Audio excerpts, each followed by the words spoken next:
നമസ്കാരം. KCV വാർത്തകളിലേക്ക് സ്വാഗതം. ഞാൻ KR ശശികുമാർ. ആദ്യം പ്രധാന വാർത്തകൾ. BJP പുതുക്കാട് മണ്ഡലം സമിതിയുടെ നേതൃത്വത്തിൽ കേന്ദ്ര ടൂറിസം പെട്രോളിയം സഹമന്ത്രി സുരേഷ് ഗോപിക്ക് സ്വീകരണം നൽകി.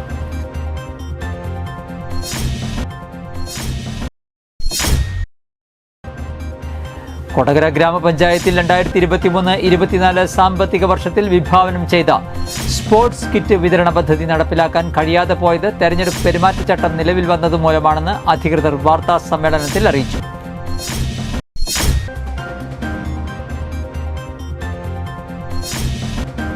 മറ്റത്തൂർ ഗ്രാമപഞ്ചായത്ത് 2023-24 സാമ്പത്തിക വർഷത്തിൽ ഉൾപ്പെടുത്തി വായനശാലകൾക്ക് പുസ്തകങ്ങൾ വിതരണം ചെയ്തു.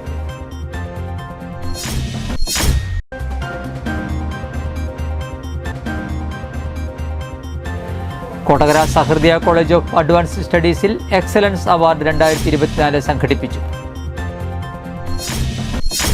വാർത്തകൾ വിശദമായി. BJP പുതുക്കാട് മണ്ഡലം സമിതിയുടെ നേതൃത്വത്തിൽ കേന്ദ്ര ടൂറിസം പെട്രോളിയം സഹമന്ത്രി സുരേഷ് ഗോപിക്ക് സ്വീകരണം നൽകി.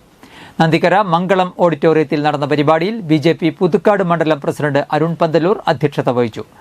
കേന്ദ്രമന്ത്രി സുരേഷ് ഗോപി ഉദ്ഘാടനം വഹിച്ച പരിപാടിയിൽ BJP മധ്യമേഖലാ president Unnikrishnan master, BJP Thrissur ജില്ലാ president advocate KK Aneesh Kumar, ജില്ലാ ഭാരവാഹികളായ കർഷക മോർച്ച ജില്ലാ പ്രസിഡന്റ് VB രാജേഷ്, ജില്ലാ secretary NR Roshan, Surendran Ainikkunnath, BDJS മണ്ഡലം പ്രസിഡന്റ് രാജീവ് പുതുക്കാട്, മണ്ഡലം ജനറൽ സെക്രട്ടറിമാരായ ബിജു തച്ചംകുളം, CK കൃഷ്ണകുമാർ തുടങ്ങിയവർ സംസാരിച്ചു.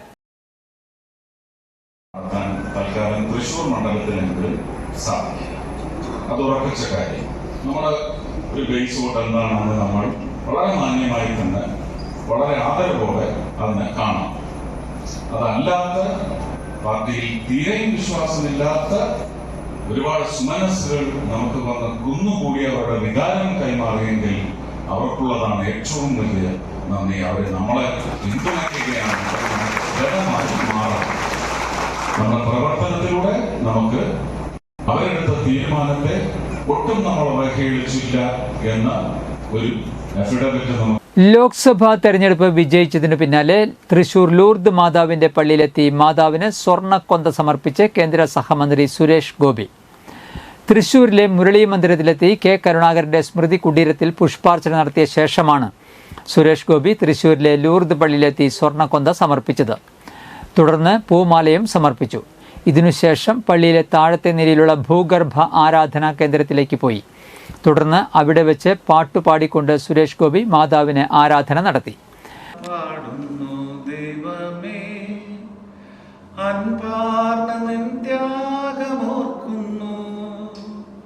നന്ദിയാൽ പാടുന്നു ദൈവമേ, അൻപാർന്ന നിൻ ത്യാഗമോർക്കുന്നു.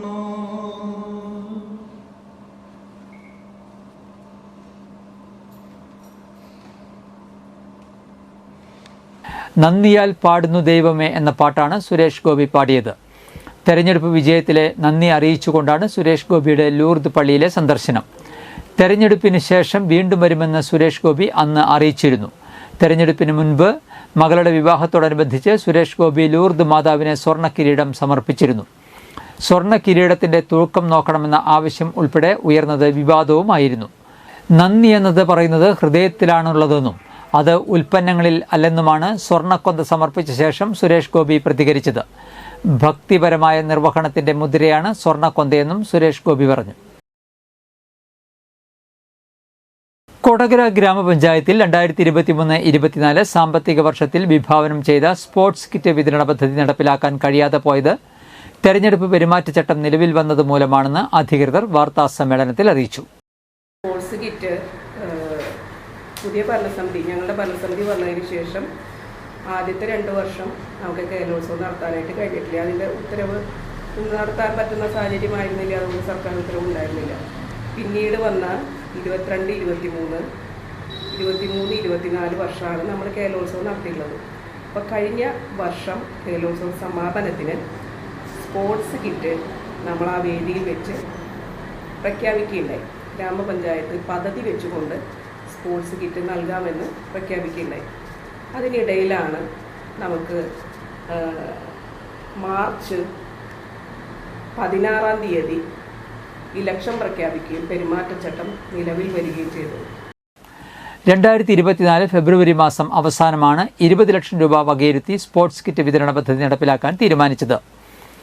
മാർച്ച് മാസത്തിൽ DPC അംഗീകാരവും ലഭിച്ചു. എന്നാൽ മാർച്ച് 16-ന് പെരുമാറ്റച്ചട്ടം നിലവിൽ വന്നതിനാൽ തുടർ നടപടികൾ പറ്റാതെ വന്നതാണെന്നും അധികൃതർ അറിയിച്ചു. 2024-25 വർഷത്തിൽ നടപ്പാക്കാനായി ഇതേ പദ്ധതി ഉൾപ്പെടുത്തിയിട്ടുണ്ടെന്നും തുടർ നടപടികൾ ഉടനെ സ്വീകരിച്ച് സ്പോർട്സ് കിറ്റുകൾ വിതരണം ചെയ്യുമെന്നും പ്രസിഡന്റ് അറിയിച്ചു. കൂടാതെ കൊടകര പള്ളിയുടെ പരിസരത്തുള്ള മാലിന്യ നിക്ഷേപത്തിനെതിരെ നടപടി സ്വീകരിക്കേണ്ടത് ബന്ധപ്പെട്ട വാർഡ് തല ശുചിത്വ കമ്മിറ്റിയാണെന്നും പഞ്ചായത്ത് പ്രസിഡന്റ് പറഞ്ഞു. ഇതിന്റെ ചെയർമാൻ വാർഡ് അംഗമാണ്. സർക്കാർ ഉത്തരവ് പ്രകാരം ആവശ്യത്തിനുള്ള ഫണ്ട് കമ്മിറ്റിക്ക് കൈമാറിയിട്ടുണ്ടെന്നും പ്രസിഡന്റ് കൂട്ടിച്ചേർത്തു. കൊടകര പ്രസ് ക്ലബ്ബിൽ നടത്തിയ വാർത്താ സമ്മേളനത്തിൽ panchayat president Ambili Soman, vice president KG Rajeesh, സ്ഥിരം സമിതി അധ്യക്ഷ ദിവ്യ ഷാജു, പഞ്ചായത്ത് അംഗം TK പത്മനാഭൻ, നിർവഹണ ഉദ്യോഗസ്ഥ MK ഡെയ്നി എന്നിവരും പങ്കെടുത്തു. മഴക്കാല പൂർവ്വ ശുചീകരണത്തിൻ്റെ ഭാഗമായി ക്ലീൻ കൊടകര എൻ്റെ കൊടകര എന്ന പദ്ധതിയുടെ ഭാഗമായി എല്ലാ വാർഡുകളിലും ആദ്യഘട്ടത്തിൽ വാർഡ് തല ശുചിത്വ കമ്മിറ്റികൾ വിളിക്കാൻ പഞ്ചായത്ത് ഭരണസമിതി നിർദ്ദേശം നൽകിയിട്ടുണ്ട്. സർക്കാർ നിർദ്ദേശമുണ്ട്. ആ യോഗത്തിൽ ചർച്ച ചെയ്യപ്പെടേണ്ടത് ആ വാർഡിൽ എവിടെയെങ്കിലും വെള്ളക്കെട്ടുണ്ടോ, മാലിന്യം കൂമ്പാരമാക്കിയിട്ടിരിക്കുന്ന സ്ഥലങ്ങളുണ്ടോ എന്ന് കണ്ടെത്തുക എന്നുള്ളതാണ്. ആ വാർഡ് മെമ്പറുടെ നേതൃത്വത്തിൽ അത്തരം ഒരു യോഗം വിളിച്ചിട്ടുണ്ടെങ്കിൽ ഇത്തരം കാര്യങ്ങൾക്കാണ് ആദ്യം മുൻഗണന നൽകേണ്ടത്. മാലിന്യ കൂമ്പാരം ഉണ്ടെങ്കിൽ അത് മാറ്റാൻ വേണ്ട നടപടികൾ ചെയ്യണം. മറ്റത്തൂർ ഗ്രാമപഞ്ചായത്ത് 2023-24 സാമ്പത്തിക വർഷത്തിൽ ഉൾപ്പെടുത്തി വായനശാലകൾക്ക് പുസ്തകങ്ങൾ വിതരണം ചെയ്തു. Kodakara block panchayat president MR Ranjith ഉദ്ഘാടനം ചെയ്തു. മറ്റത്തൂർ ഗ്രാമപഞ്ചായത്ത് പ്രസിഡന്റ് അശ്വതി ബിബി അധ്യക്ഷത വഹിച്ചു. മറ്റത്തൂർ ഗ്രാമപഞ്ചായത്ത് വൈസ് പ്രസിഡന്റ് ഷാൻഡോ കൈതാരത്ത്, മറ്റത്തൂർ ഗ്രാമപഞ്ചായത്ത് വായനശാല നേതൃസമിതി convener Hakeem Kalipparambil, taluk library council vice president MK Babu, നേതൃസമിതി ചെയർമാൻ EH സഹീർ, നേതൃസമിതി എക്സിക്യൂട്ടീവ് അംഗം NS Vidyadharan, panchayat secretary Shalini M, ഗ്രന്ഥശാല പ്രവർത്തകർ, സാഹിത്യ കലാരംഗത്ത് പ്രവർത്തിക്കുന്നവർ, ജനപ്രതിനിധികൾ എന്നിവർ പങ്കെടുത്തു. ഇവിടെ സ്വാഗത പ്രസംഗത്തിൽ ബഹുമാനപ്പെട്ട പ്രസിഡന്റ് പ്രതിപാദിച്ചതുപോലെ നമ്മുടെ തലമുറയെ തന്നെ വാർത്തെടുക്കുന്ന പ്രധാനപ്പെട്ട കേന്ദ്രങ്ങളാണ് നാടും നാട്ടുകാരും ഒന്നിച്ചപ്പോൾ കോരം കുളത്തിന് പുതുജീവൻ ലഭിച്ചു. 3 പതിറ്റാണ്ടിലധികമായി കാടുപിടിച്ച് നശിച്ചു കിടന്നിരുന്ന ആളൂർ പഞ്ചായത്തിലെ കൊമ്പടിഞ്ഞാമാക്കലുള്ള കോരം കുളമാണ് നാട്ടുകാരുടെ കൂട്ടായ പരിശ്രമത്തിനൊടുവിൽ പുതുജീവൻ ലഭിച്ചത്. ഏകദേശം 1 മാസക്കാലത്തെ പ്രദേശവാസികളുടെ പരിശ്രമത്തിനൊടുവിലാണ് കാടുപിടിച്ച് നശിച്ചു കിടന്നിരുന്ന കുളത്തിൻ്റെ നവീകരണം പൂർത്തിയാക്കിയത്. പഞ്ചായത്തിൻ്റെ അധീനതയിലുള്ള കുളമാണെങ്കിലും കുളം നവീകരിക്കുവാൻ പഞ്ചായത്തിൽ ഫണ്ടില്ലാത്ത കാരണം ചെളിയും ചണ്ടിയും പായലും നിറഞ്ഞ് ഉപയോഗശൂന്യമായി കിടക്കുകയായിരുന്നു. 13-ാം വാർഡ് അംഗം മിനി പോളിയുടെ നേതൃത്വത്തിൽ ആരംഭിച്ച കോരംകുളം സംരക്ഷണ സമിതിയുടെ നേതൃത്വത്തിൽ കുളത്തിൻ്റെ നവീകരണ ജോലികൾ 1-ാം ഘട്ടം പൂർത്തിയാക്കിയിരിക്കുകയാണ്. ഇതിനായി നാട്ടുകാർ നൽകിയ ഒട്ടനവധി ചെറുതും വലുതുമായ സഹായങ്ങൾ കൊണ്ടാണ് നവീകരണം പൂർത്തിയാക്കിയതെന്ന് പഞ്ചായത്ത് അംഗം മിനി പോളി പറഞ്ഞു. പഞ്ചായത്തിൻ്റെയാണ് കുളം എങ്കിലും നമ്മൾ നല്ല രീതിയിൽ ഇതിനെ സംരക്ഷിക്കുന്ന കരുതിയിട്ട് തന്നെ കുറച്ച് യുവജനങ്ങൾ എന്നെ കാണാൻ വന്നു. അപ്പോൾ അത് വളരെ സന്തോഷമായി ഉള്ള കാര്യമായതുകൊണ്ട് നമ്മൾ ഒരുമിച്ച് നിൽക്കാമെന്ന് വിചാരിച്ച് ഇവിടെ വന്ന് എല്ലാവരുടെ പങ്കാളിത്തത്തോടു കൂടി ജനപങ്കാളിത്തത്തോടു കൂടി തന്നെ ഈ കോരംകുളം നവീകരിക്കാനായിട്ട് എല്ലാവരുടെ ശ്രമദാനം ഉണ്ടായി. 2 ദിവസം യുവജനങ്ങളെല്ലാവരും കൂടി കുളത്തിലിറങ്ങി ചണ്ടിയും പായലെല്ലാം നീക്കി. അതിനുശേഷം ഈ കുളം ഫുള്ളായിട്ട് ചെളി കോരി വൃത്തിയാക്കി. ഏകദേശം 1,70,70,000 രൂപ ഇപ്പോൾ ചെലവാക്കി കഴിഞ്ഞെങ്കിലും പഞ്ചായത്തിൻ്റെയോ മറ്റ് യാതൊരു തരത്തിലുള്ള ഫണ്ടുകളും ലഭിച്ചിട്ടില്ല. 100ഓളം പേർ വരുന്ന വാട്സാപ്പ് കൂട്ടായ്മയുടെ നേതൃത്വത്തിലാണ് കുളം നവീകരണം പൂർത്തിയാക്കിയിരിക്കുന്നത്. ചണ്ടിയും പായലും നീക്കിയ ശേഷം സമീപത്തെ വലിയ മരങ്ങൾ വെട്ടിമാറ്റിക്കൊണ്ടാണ് നവീകരണത്തിന് തുടക്കം കുറിച്ചത്. 50ഓളം സെൻറ് സ്ഥലത്താണ് കുളം സ്ഥിതി ചെയ്യുന്നത്. ചെളി മുഴുവനായും നീക്കം ചെയ്ത് കുളം വൃത്തിയാക്കുകയായിരുന്നു. അടുത്ത ഘട്ടത്തിൽ ശലഭോദ്യാനം, കുളത്തിന് ചുറ്റും കൈവരി പിടിപ്പിച്ച് കോൺക്രീറ്റ് കട്ട വിരിക്കൽ, ലൈറ്റുകൾ, ഇരിപ്പിടങ്ങൾ സ്ഥാപിക്കൽ എന്നിവയും ഉണ്ടായിരിക്കും. കുളം നവീകരിച്ചതോടെ സമീപത്തെ 100 കണക്കിന് വീടുകളിലെ കുടിവെള്ളക്ഷാമത്തിന് കൂടി പരിഹാരമാവുകയാണ്. ഇവിടെ നീന്തൽ പരിശീലനം കൊടുക്കുവാനും ഉദ്ദേശിക്കുന്നതായി സംഘാടകർ പറഞ്ഞു. ഏകദേശം ഒരു 1,70,70,000 രൂപ ഈ കുളത്തിന് വേണ്ടി നമ്മൾ ചിലവാക്കി. ഈ കുളം കൊണ്ട് ഉണ്ടാകുന്ന ബെനിഫിറ്റ് പ്രയോജനം, നമ്മുടെ ഈ കുളക്കരയിൽ ഈ കുളത്തിൻ്റെ ചുറ്റുവട്ടം ഒരു ഏകദേശം 19 വീടുകളുണ്ട്. അവിടെ അവർക്ക് ആവശ്യമായിട്ടുള്ള ജല സ്രോതസ്സ് അത് ഈ കുളമായിരുന്നു. 10-25 കൊല്ലമായിട്ട് മുടങ്ങിക്കിടന്നിരുന്ന, അല്ലെങ്കിൽ വെള്ളം സ്റ്റോർ ചെയ്യാൻ നമുക്ക് കഴിഞ്ഞിരുന്നില്ല. പക്ഷേ ഇപ്പോൾ നമുക്ക് സുഖമായിട്ട് വെള്ളം സ്റ്റോർ ചെയ്യാനുള്ളൊരു സംവിധാനം നമ്മൾ ഉണ്ടാക്കി കഴിഞ്ഞു. അത് ഏറ്റവും വലിയ ബെനിഫിറ്റായിട്ട് ഞങ്ങൾ കാണുന്നു. രണ്ടാമത്തെ കാര്യം, കുട്ടികൾക്ക് നീന്തൽ പഠിക്കാനായിട്ട് കൊമ്പിടിയുടെ പ്രാന്ത പരിസരത്തോ പ്രത്യേകിച്ച് അവസരങ്ങളൊന്നുമില്ലായിരുന്നു. ഇപ്പം നമ്മൾ മുഴുവൻ സമയവും കുളം തുറന്നു കൊടുക്കുകയാണ്. പഞ്ചായത്ത് അംഗം മിനി പോളിക്ക് പുറമെ Joby Varghese, P Peter, PT Joby, PK Davis, Joy Antony, PL James എന്നിവരുടെ നേതൃത്വത്തിൽ 100ഓളം വരുന്ന നാട്ടുകാരുടെ ശ്രമഫലമായിട്ടാണ് കോരം കുളം നവീകരണം പൂർത്തിയാക്കിയിരിക്കുന്നത്.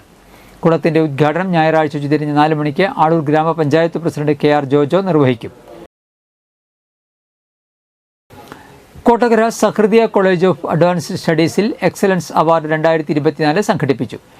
ഇരിഞ്ഞാലക്കുട വിദ്യാഭ്യാസ ഉപജില്ലയിൽ +2 പരീക്ഷയിൽ മികച്ച വിജയം നേടിയ വിദ്യാർത്ഥികളെയും സ്കൂളുകളെയും അനുമോദിക്കുകയും ആദരവ് സമർപ്പിക്കുകയും ചെയ്തു. Sahrudaya college manager mon Wilson Eerattara ചടങ്ങ് ഉദ്ഘാടനം ചെയ്തു. +2 പരീക്ഷയ്ക്ക് 1200-ൽ 1200 മാർക്ക് നേടിയ യോന ബിജു, നിവേദ് KN എന്നിവരെ പ്രത്യേകം അനുമോദിച്ചു. +2 തലത്തിൽ മികച്ച വിജയം നേടിയ ഹയർ സെക്കൻഡറി സ്കൂളുകളായ ഡോൺ ബോസ്കോ, സെന്റ് മേരീസ് എന്നിവർക്ക് പ്രത്യേകം പുരസ്കാരം നൽകി. തുടർന്ന് കരിയർ ഗൈഡൻസ് വിദഗ്ധനായ PL ജോമി ഉന്നത വിദ്യാഭ്യാസ രംഗത്തെ പുതിയ പ്രവണതകളെക്കുറിച്ച് ക്ലാസ് എടുത്തു. Sahrudaya Lumen academy director reverend Noujin വിധേയത്തിൽ സഹൃദയ നൽകുന്ന സിവിൽ സർവീസ് ട്രെയിനിങ്ങുകളെക്കുറിച്ചും വിശദീകരിച്ചു. College executive director reverend doctor Davis Chenginiyadan, principal doctor Joy KL, vice principal doctor Karuna, finance officer reverend Anto Vattoli, programme convener miss Sheena Sara Vinni, commerce വിഭാഗം ഡീൻ പ്രൊഫസർ തോമസ് VJ എന്നിവർ ചടങ്ങിൽ സന്നിഹിതരായിരുന്നു. 2023-24 അക്കാദമിക വർഷം സഹൃദയ കോളേജിൽ നിന്ന് വിവിധ സ്ഥാപനങ്ങളിൽ പ്ലേസ്മെന്റ് നേടിയ വിദ്യാർത്ഥികളെ അനുമോദിക്കുകയും പ്ലേസ്മെന്റ് അച്ചീവേഴ്സ് ഫോറം രൂപീകരിക്കുകയും ചെയ്തു. നടക്കുന്ന ഒരു കോളേജാണ് ഈ അഡ്വാൻസ് കോളേജ്. കഴിഞ്ഞ ഈ ഏതാനും മാസം മുമ്പാണ് സ്റ്റേഷനിൽ കോട്ടകര സരസ്വതി വിദ്യാനികേതൻ വിദ്യാലയത്തിന്റെ അനുമോദന സഭ സംഘടിപ്പിച്ചു. വിവേകാനന്ദ ട്രസ്റ്റ് രക്ഷാധികാരി ഡോക്ടർ D പ്രഭാകരൻ നായർ അധ്യക്ഷത വഹിച്ചു. BVN state organisation secretary R Aneesh മുഖ്യപ്രഭാഷണം നടത്തി. കുസാറ്റിലെ computer engineering department HOD professor doctor Sudeep Elayadath മുഖ്യാതിഥിയായിരുന്നു. Principal Roshan P Nair, Vivekananda trust executive director Ramakrishnankutty, manager TK Satheesh എന്നിവർ സംസാരിച്ചു.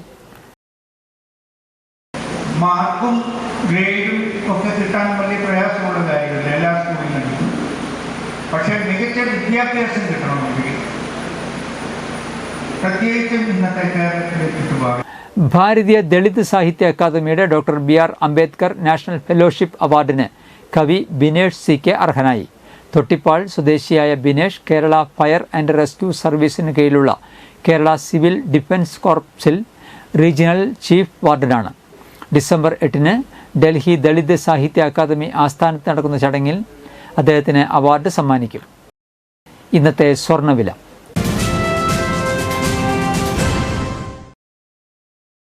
സ്വർണം ഗ്രാമിന് 6590 രൂപ, പവന് 52,720 രൂപ.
പന്തല്ലുക്കാരൻ ജ്വല്ലറി, കൊടകര. പാരമ്പര്യത്തിന്റെയും വിശ്വസ്തതയുടെയും പവനൊരുക്കുന്ന സ്വർണ്ണം. പ്രധാന വാർത്തകൾ ഒരിക്കൽ കൂടി. BJP പുതുക്കാട് മണ്ഡലം സമിതിയുടെ നേതൃത്വത്തിൽ കേന്ദ്ര ടൂറിസം പെട്രോളിയം സഹമന്ത്രി സുരേഷ് ഗോപിക്ക് സ്വീകരണം നൽകി.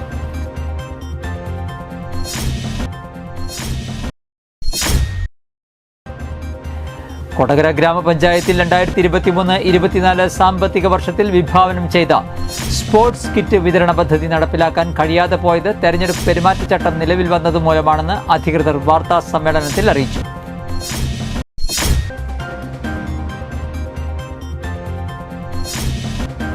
മറ്റത്തൂർ ഗ്രാമപഞ്ചായത്ത് 2023-24 സാമ്പത്തിക വർഷത്തിൽ ഉൾപ്പെടുത്തി വായനശാലകൾക്ക് പുസ്തകങ്ങൾ വിതരണം ചെയ്തു.